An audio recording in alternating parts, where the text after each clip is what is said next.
um ponto bem importante, né, que a gente chama de do amor que tem o amor que cura e o amor que adoece, né? Quando a gente faz um movimento de repetir a mesma coisa que um antepassado nosso passou, para exatamente confirmar, ratificar que está tudo correto, né? E aí você primeiro julga, né? Você fala que vou fazer melhor que você e automaticamente você faz exatamente igual. Esse é o sentimento que a gente chama de o amor que adoece, né?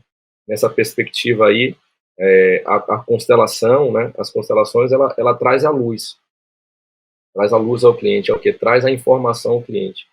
E ele que vai precisar fazer o movimento. O movimento é feito pelo cliente e não pelo constelador, e não pela constelação. Então, a partir do momento que o cliente tem acesso à informação, que ele vê a luz, ele deve fazer o movimento para que isso mude, né? Isso me faz lembrar um caso bem engraçado que eu falo assim, um caso bem importante que eu atendi aqui. Uma paciente, ela devia ter mais ou menos uns 70 e poucos anos, 74 anos por aí, e quando ela tinha aproximadamente aí uns 12 anos, né, ou seja, muito tempo atrás, ela descobriu que o pai dela tinha uma outra família, né? E, e ela parou de falar com o pai, né? Ela parou de falar com o pai e o pai faleceu depois de um bom tempo e ela não falava com o pai. E aí ela era filha única, ela se casou, né?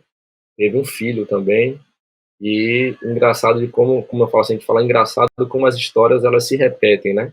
No sentido de que exatamente é, o Bert traz para a gente, né? E assim faz uma comunicação com que a frase que eu disse do Lacan aqui, que não trabalham na mesma linha, mas o objetivo é o mesmo, né? Aí o que acontece com ela? Ela tem um filho único também, e aí com 12 anos, quando o filho dela completa 12 anos, eu sempre falo conto essa história dessa paciente, que aí com 12 anos eu falo assim, o que você acha que aconteceu? Aí todo mundo fala, não, o marido estava traindo ela. Não, não, assim não corta na carne, né? Para cortar na carne, ela tinha que ser a pessoa que traía. Então, ela traiu o marido e o filho com 12 anos descobre que ela traía o marido, ou seja, traía o pai dele. E aí ele faz o mesmo movimento que ela faz, ou seja, ela exclui a mãe, ele exclui a mãe, para de falar com a mãe. Nesse momento, né, da constelação, que eu trago isso na constelação, que eu trago não, que a constelação dela traz isso para ela consegue entender, poxa, eu julguei o meu pai, né? Eu estou passando pela mesma coisa que ele passou, está cortando na minha carne da mesma forma. Então ela tende a entender que o problema entre o marido e a mulher é entre o marido e a mulher, e não entre o pai e a mãe, né?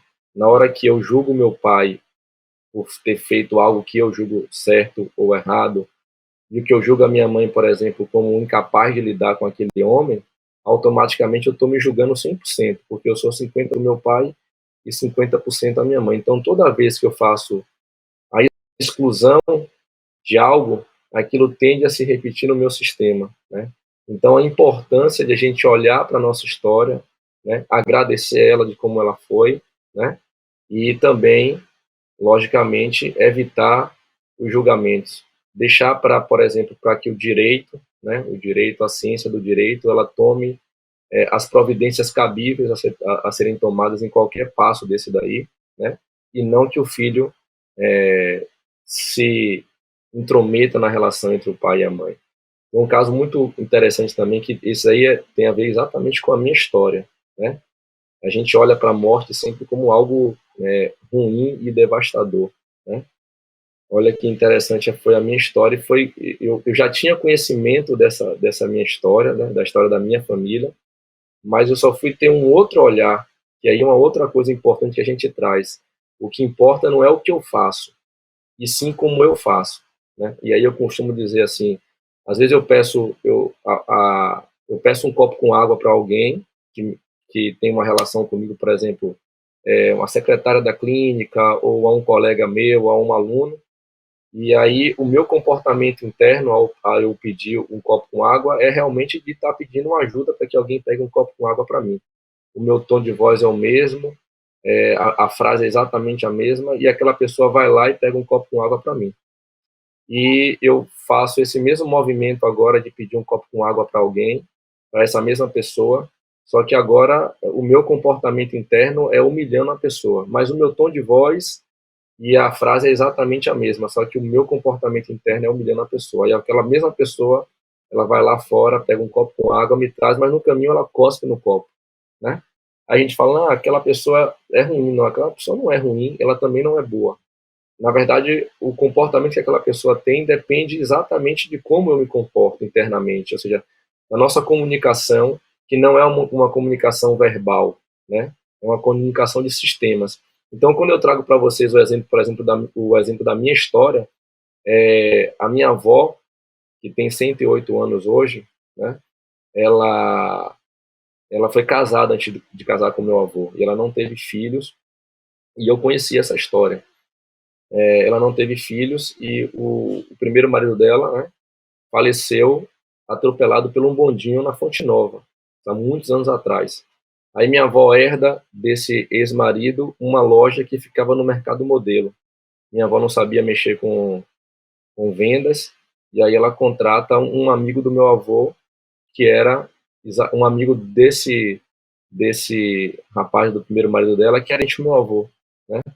Então ele vai trabalhar para minha avó, e lá ele conhece a minha avó, e lá ele casa com a minha avó, e daí surge a história da minha família, né? Surge a minha mãe, que é a filha mais velha, ou seja, de uma história trágica para alguém, nasce uma história de vida para mim. Então eu preciso olhar para essa morte e não só conhecer essa história.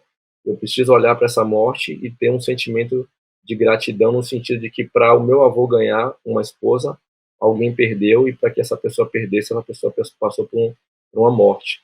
Então, olhar e conhecer a história é importante, para que a gente possa, então, olhar para ela, ter gratidão a ela e, logicamente, fazer os processos de vida valerem a pena, né? Então, olhar para tudo isso é muito importante, né?